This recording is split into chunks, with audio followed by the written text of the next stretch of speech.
Good to have you with us on this Monday morning. I'm Joe Fryer. And I'm Savannah Sellers. We are going to begin our show in the Middle East, where the United States and Iran continue to engage in back and forth attacks as peace talks drag on. Over the weekend, U.S. Central Command said it carried out strikes, quote, in response to aggressive Iranian actions that included the shoot down of a U.S. MQ-1 drone that was operating over international waters. They added that fighter aircraft responded by eliminating Iranian air defenses, a ground control station, and 2 one-way attack drones. Iran said it retaliated by attacking a U.S. base in the region without identifying the target. But this morning, Kuwait, which houses a major U.S. military base, said it was responding to drone and missile threats. In another front of this conflict, Israel expanded its ground invasion of Lebanon. Israeli forces captured Lebanon's 900-year-old Beaufort Castle. And this morning, Prime Minister Netanyahu says that he has ordered the bombing of southern Beirut as part of his country's war with Hezbollah. NBC News chief foreign correspondent Richard Engel has the latest from Tel Aviv. Richard, good morning. While the world waits for President Trump and Iran's top leaders to agree to a ceasefire, there have been renewed exchanges of fire over the weekend and into this morning, with Kuwait saying that it intercepted an incoming barrage of Iranian drones and missiles. There are many U.S. troops based in Kuwait.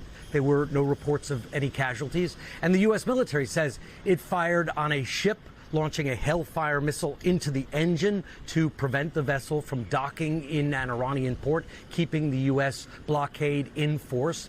And the U.S. says it also carried out strikes against Iranian drone command and control sites on an island and on the Iranian mainland, with the Iranian Revolutionary Guard promising to respond in new ways.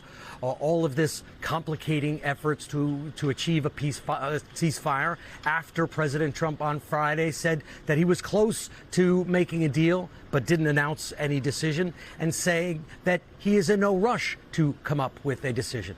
Iran also insists that any peace deal must also include an agreement on ending the war in Lebanon. But that war between Israel and Hezbollah is only intensifying. Israeli troops who are already in southern Lebanon will advance deeper into the country, according to Prime Minister Netanyahu, who released a statement this morning. He also said that Israel would renew strikes in Beirut, in the southern suburb of Dahieh, which has long been considered a Hezbollah stronghold. Netanyahu said that Hezbollah cannot be allowed to have a safe haven in Beirut as long as the group continues to carry out attacks over the border into northern Israel. All right, Richard, thank you. Well, as the war with Iran rolls into June, President Trump is facing backlash here at home. Now, even some of the president's most loyal voters are starting to disapprove of his performance. It comes after a week of legal setbacks for Mr. Trump that included new developments around the anti-weaponization fund and several performers dropping out of his America 250 celebration. NBC News correspondent Alice Barr has the latest from Washington. Alice, good morning. Good morning, Savannah. President Trump is defending his administration's moves and slamming his critics in a series of posts on social media as he pushes ahead with his priorities. President Trump entering a new month with a series of legal setbacks. A judge halting the administration's $1.8 billion anti-weaponization fund, using taxpayer money to pay back people claiming unfair prosecutions under the Biden administration, potentially including January 6 rioters. Former Vice President Mike Pence weighed in. It's deeply offensive to me that you could have a fund that could even possibly compensate people who assaulted police officers or vandalized the Capitol on January 6th. The fund now on pause after a prosecutor on January 6 cases filed suit, while the Justice Department defends its legality. That as another federal judge ordered President Trump's name removed from the Kennedy Center and temporarily blocked it from being shut down for renovations. The president said he would back away and hand the institution over to Congress, while he also suggested canceling the concert at the Great American State Fair after several artists dropped out over concerns the event was too politicized. Some musicians seem to have segmented their audiences the same way politicians have. But this is Freedom 250, and the celebration of the 250 is a nonpartisan event. President Trump is now expected to headline the fair while proposing a MAGA rally instead of having, quote, overpriced singers who do nothing but complain. All as he insisted overnight, Iran wants to make a peace deal, slamming his critics and telling them to sit back and relax while it works out. We're going to make it a great deal, or we'll just go back and finish it off militarily. Despite the U.S. and Iran again trading new strikes. And Democrats in Congress are promising to fight the administration's anti-weaponization fund. In a new letter to his colleagues, the Senate's top Democrat, Chuck Schumer, promised to force votes to, quote, kill the slush fund before 1 cent goes out the door. And a group of Senate Democrats is set to introduce new legislation today aiming to shut the fund down. Savannah? All right, Alice, thank you. Well, let's dig in a little more on the fight over that so-called anti-weaponization fund. The next hearing in a court challenge over the fund is scheduled for the end of next week. Until then, no claims can be considered, no money can be dispersed. The fund is drawing sharp criticism from Democrats and Republicans alike. In a Meet the Press interview, former Vice President Mike Pence, who hid from insurrectionists on January 6th, called the fund a bad idea. He says the DOJ should drop it. Moderator Kristen Welker shares more from their conversation. Kristen, good morning. Hello there, Joe and Savannah. This week on Meet the Press, I spoke with former Vice President Mike Pence about President Trump's so-called anti-weaponization fund. You've heard about the president's $1.8 billion fund, the so-called anti-weaponization fund, to pay people who say they were unfairly investigated or prosecuted by the government. It's tied up in the courts right now. But, Mr. Vice President, should the government in any instance compensate people who attacked law enforcement officers on January 6th? Well, look, I think that the weaponization fund is it's a bad idea from the start, and I would encourage the administration just to drop it. The Justice Department has the ability to settle cases like they did with that pro-life family who was put upon during the Biden administration, got us a well-deserved 7-figure settlement this week. But let's get rid of this fund. I mean, it's deeply offensive to me that you could have a fund that could even possibly compensate people who assaulted police officers or vandalized the Capitol on January 6th. And I think that's broadly held by most Republicans and most Americans. You can see my full interview and a whole lot more at MeetThePress.com. You can also get more Meet the Press right here on NBC News Now every weekday at 4 p.m. All right, Kristen Welker, thank you. NBC News political reporter Megan Leibowitz joins us now with more from Pence's interview and some other big headlines out of Washington for us today. Megan, good morning. So Pence, of course, there, as we just heard, fairly critical of the Trump administration on Meet the Press yesterday. In addition to his comments on the anti-weaponization fund, tell us what else he talked about. Hey guys, good morning. Yeah, former Vice President Mike Pence with some strong pushback to the administration, saying that President Trump's second administration has departed from the conservative agenda of the Republican Party. Now, in that interview with Meet the Press, he had pointed to things like the Trump administration's tariff policies, for example, as well as the Trump administration pulling back from some of these international alliances, as well as, in his words, nationalizing American businesses. Take a listen to how else he framed this. I think what's lesser known right now is the way the second Trump administration has departed from the conservative agenda that we governed on, the conservative agenda that has defined the Republican Party since the days of Ronald Reagan and before. And that's an agenda of American leadership, limited government, free market economics, the right to life. And on a number of those issues, the president's been good. At the same time, though, he said that he didn't think that there was any question about the president's popularity and said that he gave President Trump credit for his hold on Republican voters. Now, also, Joe and Savannah, in that interview, moderator Kristen Welker had asked him about whether he was ruling out a potential run for president in 2028. And Pence responded saying that he's a man of faith and that he and his wife would pray about it, but said that he did not have any active ambition right now to re-enter politics, guys. And Megan, we've seen some concerns expressed over the president's health in recent months. Over the weekend, Mr. Trump appeared to try and tamp down any concerns, claiming he got a, quote, perfect score on a recent cognitive test. So what do we know about his health? Yeah, so the White House late on Friday night had released a memo to summarize the president's visit last week to Walter Reed for his physical exam. And in that memo, the White House physician had said that President Trump is in excellent health and said that the president is fully fit to carry out all duties as commander-in-chief. And also in that memo, we learned a little bit more about the types of tests that the president underwent, including a cognitive screening where the president, according to the physician, scored a 30 out of 30. Now, President Trump then over the weekend had bragged about that score and posted about it on Truth Social, saying that his score was, in his words, considered to be extreme intelligence. I do want to note here, guys, though, that test was not an intelligence test. That screening was called the Montreal Cognitive Assessment, which is used to screen for things like mild cognitive impairment and early dementia, guys. Megan, let's switch gears also. 3 people were killed in a U.S. strike on an alleged drug trafficking boat on Saturday. Our viewers may remember we've been talking about incidents like these for a while now, and this was actually the military's 4th attack just last week. Tell us about this one and what the military is saying at this point.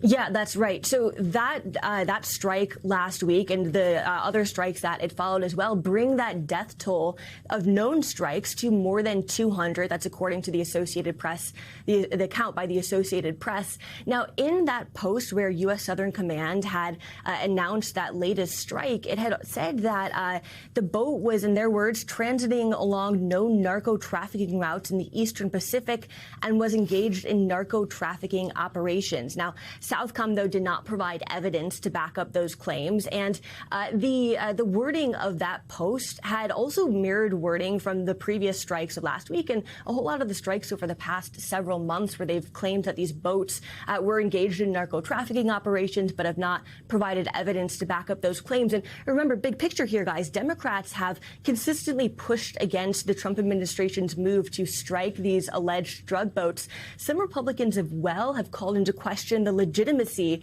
of these strikes, too, which have began last year, back in September, guys. All right, Megan, thank you so much. Tensions flared outside an immigration detention center in New Jersey over the weekend. Law enforcement faced off with demonstrators who've been outside that facility for more than a week. The protesters are showing support for detainees who they say are enduring inhumane conditions inside. NBC's Valerie Castro has the latest. Authorities cracking down outside a New Jersey immigration center after protests against conditions at the facility spiraled out of control for a second straight night.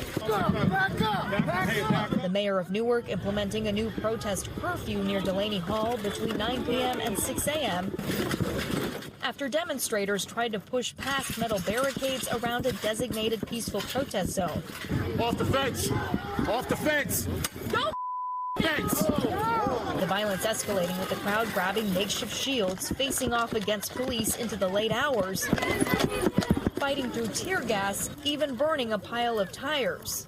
Stop it! That's not what we're here for! Governor Mikey Sherrill condemning the clashes. They take the focus away from people inside Delaney Hall and their families, and they raise the temperature with ICE. And announcing the Department of Homeland Security agreed to bring back family visitation for detainees there. Is that a step in the right direction? Absolutely. The family members need to see that their people, their loved ones are safe. The unrest now 10 days in, sparked by reports of a hunger strike inside the 1,000-bed facility, with detainees complaining of unsanitary conditions and spoiled food. Shut down Delaney! Shut down Delaney! DHS denies those allegations. I just think that any human being deserves to be treated somewhat respectfully. While lawmakers visiting the site calling for it to be shut down. And our thanks to Valerie Castro for that report. So far, at least 15 people have been arrested since the protests began.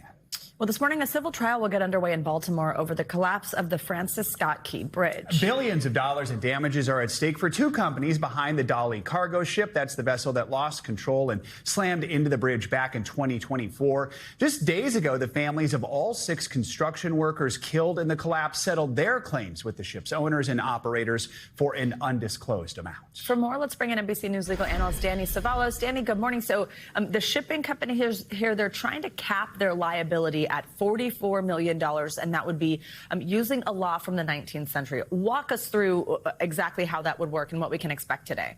Well, a lot of the families have already settled, along with some state entities. So now really it's just some businesses and the city and county of Baltimore. But here's the thing. This is not a normal trial. We're in what's called admiralty law now. And really what happens here is the judge is going to have to decide, and it is the judge, not a jury, a narrow legal issue of whether that law that dates back to the 1800s and was designed to protect ship owners when they sailed literally under sail and avoided things like pirates and Blackbeard and those kinds of dangers on the high seas. One law that is very frustrating for practitioners like me. I practice in the U.S. Virgin Islands, and I've come right up against this law in my cases. And I got to tell you, a lot of plaintiffs' attorneys do not like it.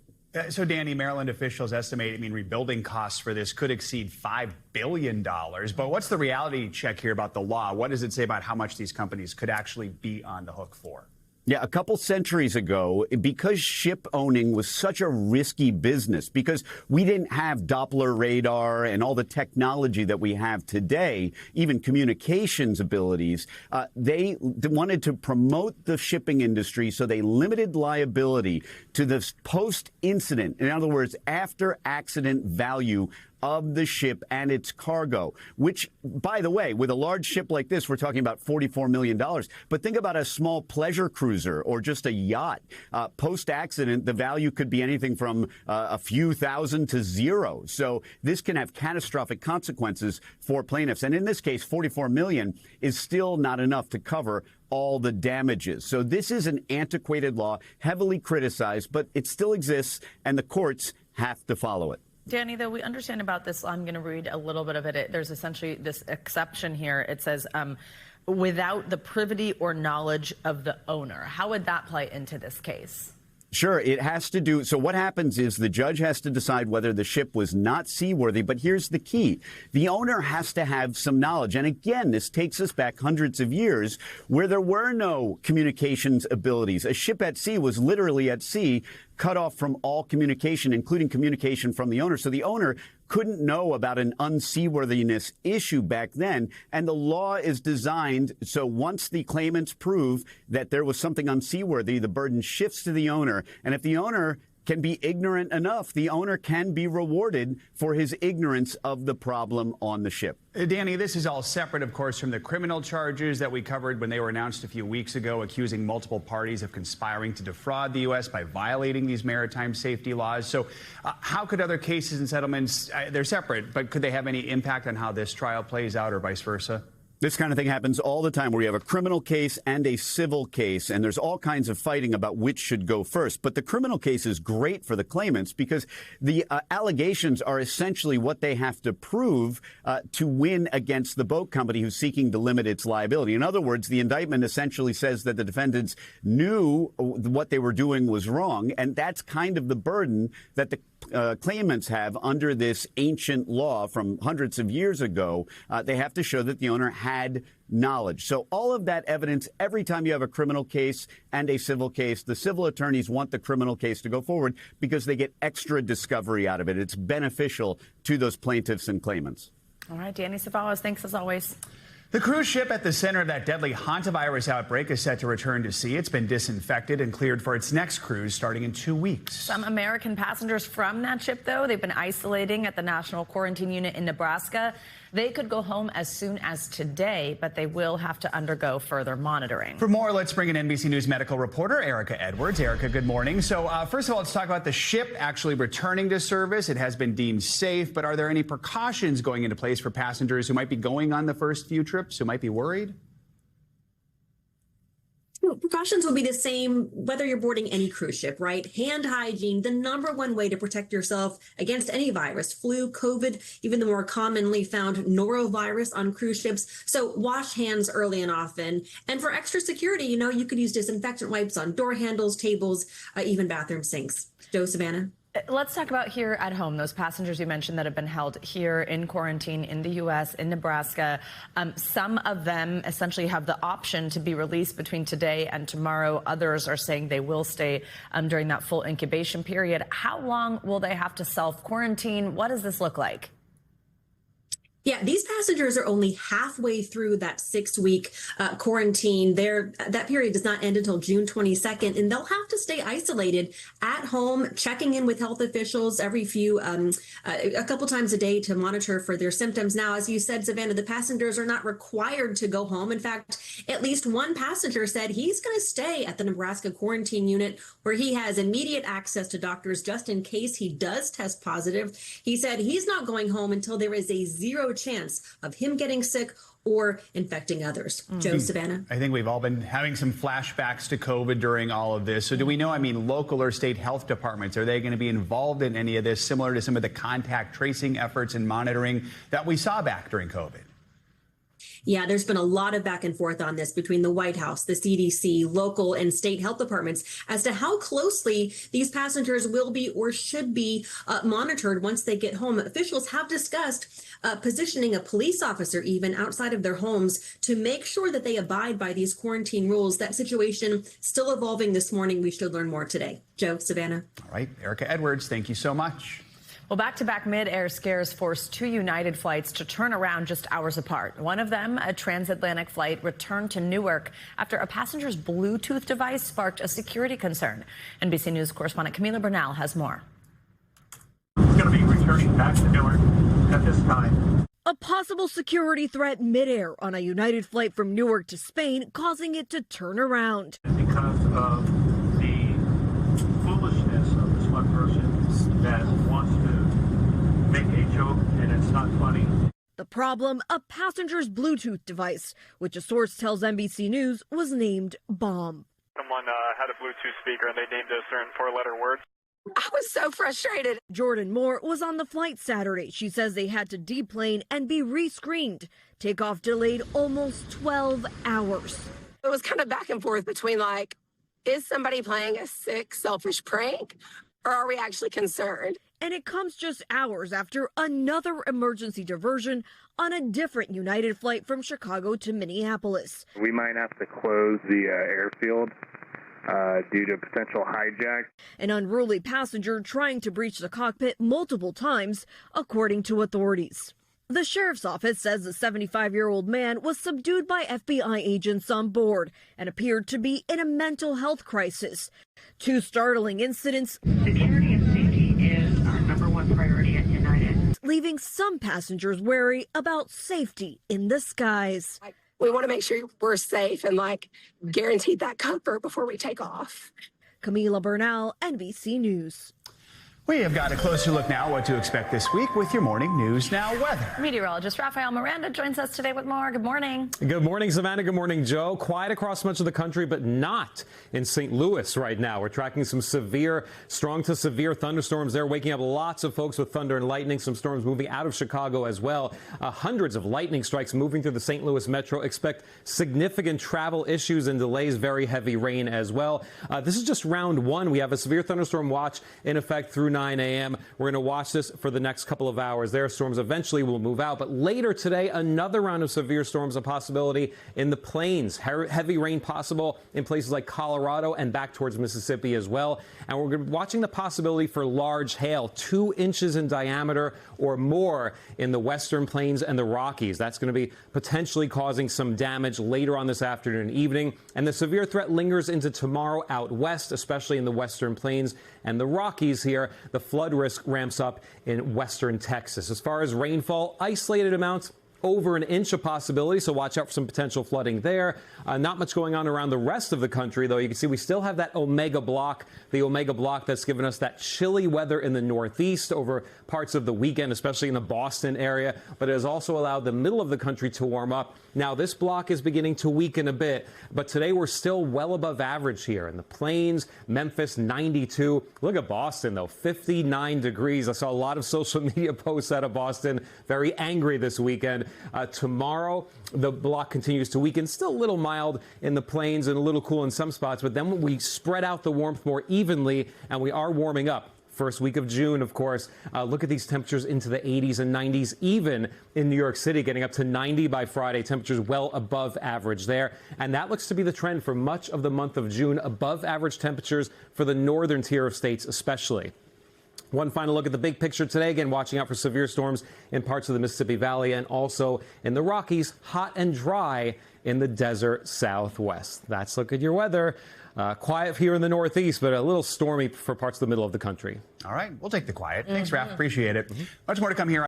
We thank you for watching. And remember, stay updated on breaking news and top stories on the NBC News app or watch live on our YouTube channel.